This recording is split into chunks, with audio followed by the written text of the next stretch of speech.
con nosotros el escritor José Luis Hernández Garbi, que va a hablar sobre la presencia, lo decía antes, de la publicidad de los nazis en España. Ha escrito varios títulos sobre este asunto: Ocultismo y misterios esotéricos del franquismo, y también episodios ocultos del franquismo. José Luis, muy bienvenido. Un placer estar de nuevo con todos vosotros.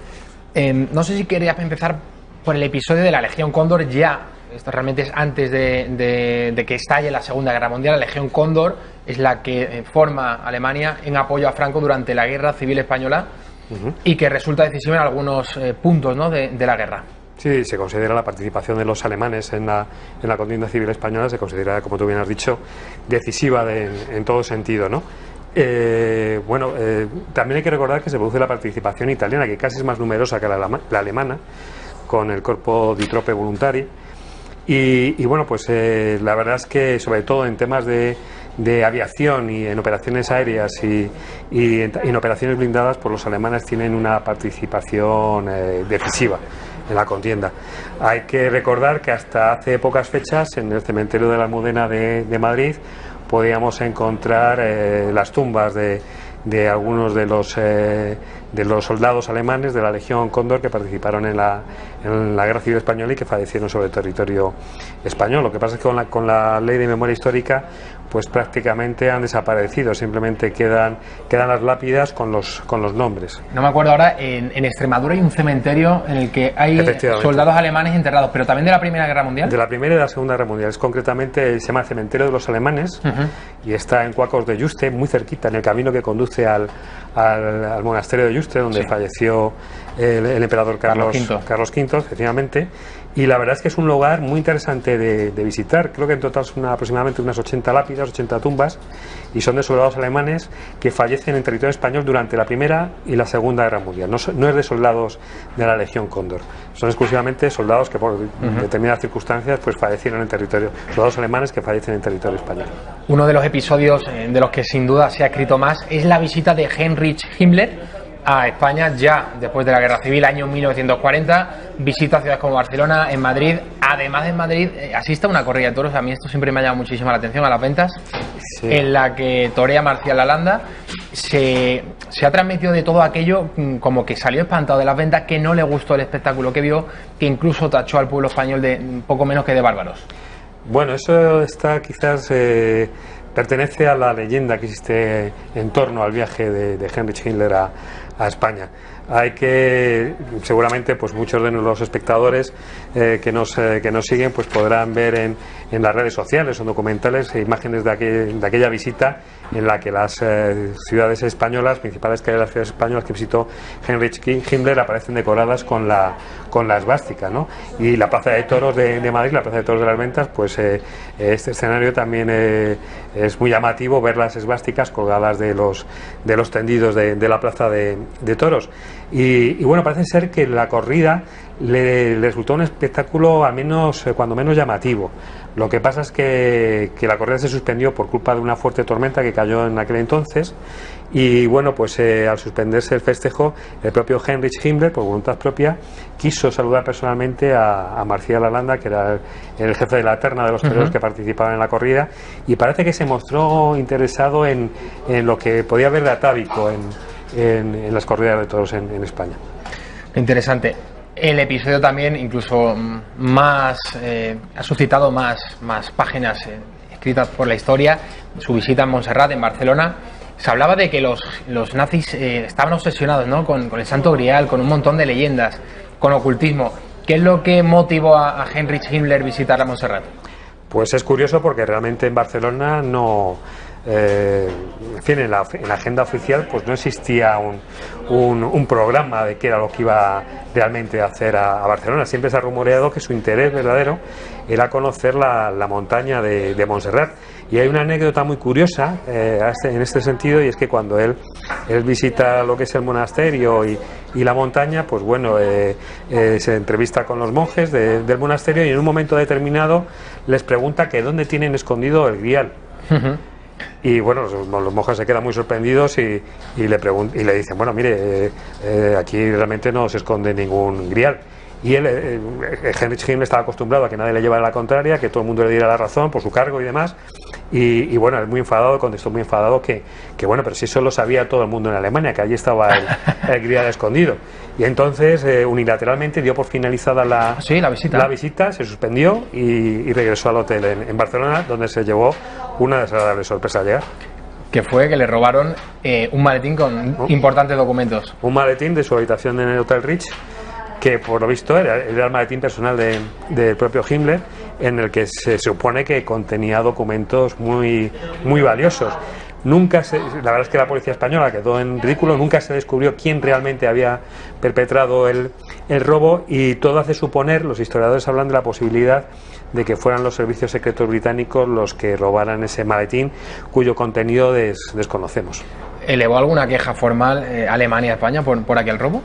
No formal, entiendo, no. Si se enfadó con los mojos en Montserrat, entiendo que se enfadaría mucho cuando llegó al hotel y se descubrió el robo. Hay testimonios que hablan del enfado considerable de Heinrich Himmler por culpa de este robo. El encuentro entre Franco y Hitler en Hendaya ha servido para un montón de historiadores para, por decirlo así, demostrar que es la prueba fehaciente de que España estaba en manos de la Alemania nazi, que Franco quiso entrar en la Segunda Guerra Mundial, pero que Hitler no lo admitió, puesto que Franco puso unas condiciones muy altas, muy elevadas, y que eso a Hitler pues no le convenía en absoluto. ¿Qué fue lo que sucedió en ese encuentro en Hendaya? ¿Es verdad que Franco quiso entrar en la guerra, no quiso entrar en la guerra? Yo quiero puntualizar que el que realmente quería que España entrase en la guerra era el propio Hitler. Era el propio Hitler. Franco, la verdad es que siempre manifestó sus reticencias, no veía a España preparada para que pudiera entrar, y de ahí las elevadas peticiones que formuló a Hitler en la famosa entrevista en Hendaya. Eran dos personajes históricos que no se caían nada bien. Existen muchos testimonios en este sentido que hablan de Hitler, que bueno, pues despreciaba al general Franco. Incluso bueno, pues él en algún momento llega a manifestar que la guerra civil española la ganó Franco gracias a la participación de la Legión Cóndor. Y bueno, eran dos personajes que no se llevaban demasiado bien, y las exigencias que hizo Franco para que España pudiera entrar en la guerra pues prácticamente eran inasumibles. Estamos viendo imágenes, José Luis, del encuentro entre Franco y Hitler en Hendaya. Es cierto que Franco llega tarde a esa entrevista famosa en Hendaya, pero es debido a las deficientes infraestructuras ferroviarias que había en España en aquel momento. Hay que recordar que España había salido de la guerra civil hacía pocos meses, y luego también existía el riesgo de que el maquis o algún grupo de guerrilleros pudiera atentar contra el tren de Franco, ¿no? Entonces se tomaron unas medidas de seguridad bastante excepcionales, y ya digo, y sobre todo por el problema de las infraestructuras ferroviarias que impidieron que Franco fuera puntual en esa cita. En esa cita, como decimos, Hitler tenía mucho más interés que el propio Franco en que España entrase en la guerra. ¿Por qué crees entonces que se ha vendido por parte de una importante número de historiadores? Hay una historiografía que sigue repitiendo hoy en día que España hizo todo lo posible por entrar en la guerra. Realmente el precio que puso Franco fue muy alto, como hemos dicho, quería parte de las colonias francesas en Marruecos, era una de las contrapartidas que solicitaba Franco, pero ellos siguen en reguerre. Sí, quizás caemos en el error de repetir muchas veces una mentira, y que al repetirla muchas veces pues se da por cierta, pero hay que señalar objetivamente y con los datos en la mano de que bueno, Franco quizás a lo mejor eso está claro, en algún momento se planteó la posibilidad de entrar en la Segunda Guerra Mundial, eso desde luego, pero nunca lo tuvo excesivamente claro, y siempre mostró sus suspicacias y sus recelos, ¿no? Y bueno, ya digo, el que tuvo el máximo interés porque España pudiera entrar en la Segunda Guerra Mundial fue Hitler, ¿no? E incluso hizo planes bastante, su alto Estado Mayor hizo planes muy concretos para que bueno, si en caso de que España no llegase a entrar en la guerra, pues bueno, las tropas alemanas cruzasen la frontera de los Pirineos y ocupasen España, ¿no? José Luis, ¿es verdad aquello que se dice que tras ese encuentro en Hendaya entre Hitler y Franco, el Führer declara que prefería ir a una visita al dentista antes que volver a entrevistarse con Franco? Es cierto, lo afirma. Lo dice tal cual. Lo afirma, dice, prefiero ir al dentista y que me saquen una muela, no sé si llega a decir que con anestesia o sin anestesia, antes que volver a entrevistarme con Franco. O sea, ya digo, no se caían bien, pero tanto ni uno... Se ha titulado a menudo ese encuentro como un diálogo de sordos. ¿Es acertado el titular? Yo creo que encaja muy bien con lo que pasó en el vagón de ferrocarril en Hendaya, donde se reunieron los dos dictadores, y es exactamente eso.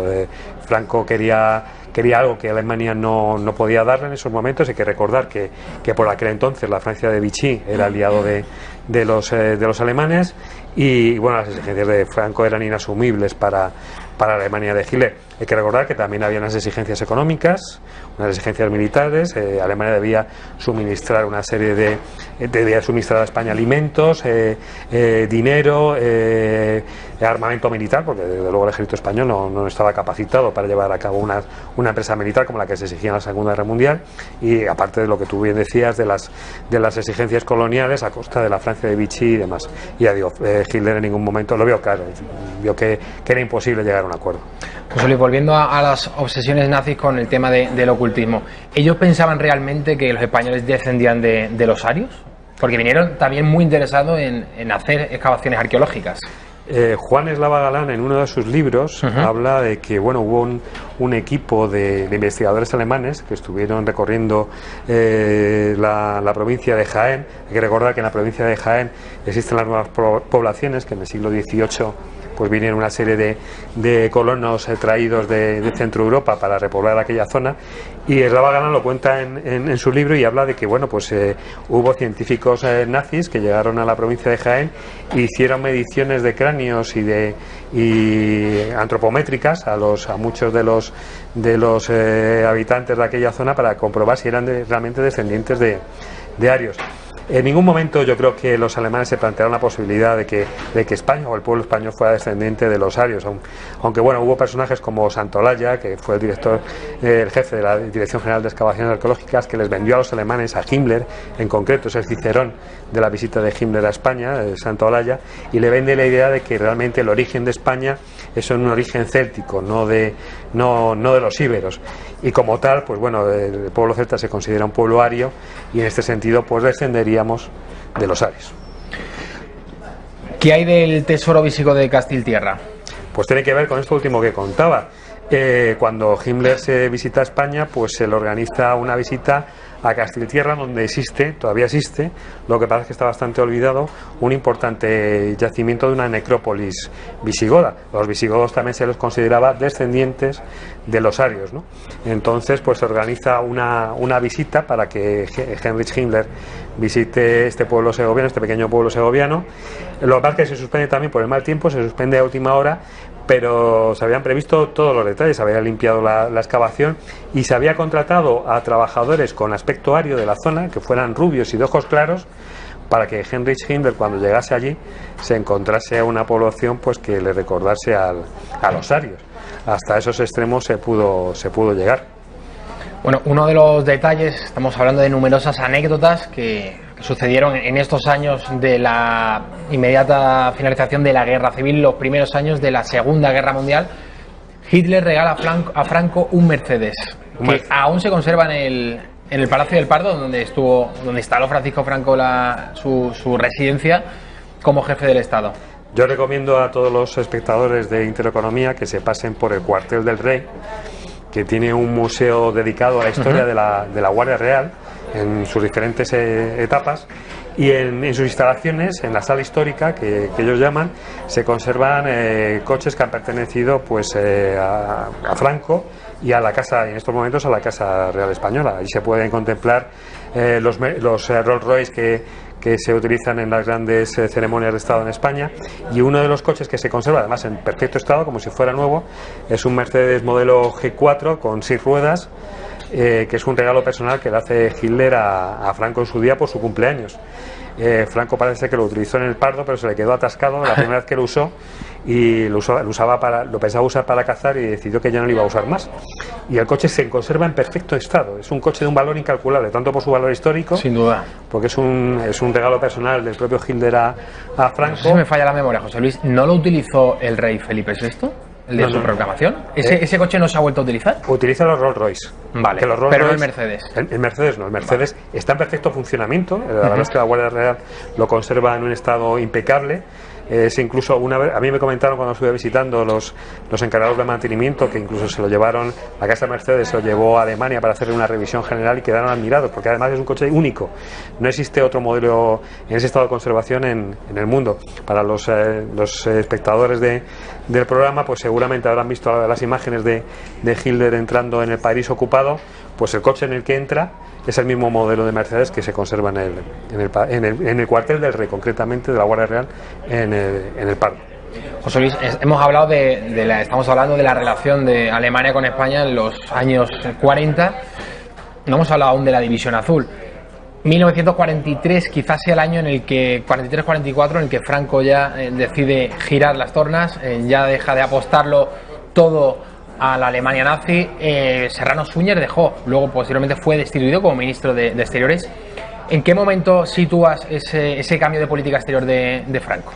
Yo creo que cuando sobre todo a partir del desastre de Stalingrado, de los alemanes en Stalingrado, pues parece claro que la Alemania de Hitler no va a salir victoriosa de la Segunda Guerra Mundial, o por lo menos en el sentido que todos esperaban en aquel entonces, en la España de entonces. Y el régimen de Franco pues realiza un giro hacia los aliados y se intenta alejarse de lo que es la Alemania nazi. Se da la orden de la retirada de la División Azul, queda la Legión Azul, que es un grupo de voluntarios que deciden seguir combatiendo con los alemanes, y luego incluso cuando se ordena la retirada absoluta de todos los combatientes españoles, se prohíbe incluso que voluntarios españoles se puedan alistar en las fuerzas armadas alemanas.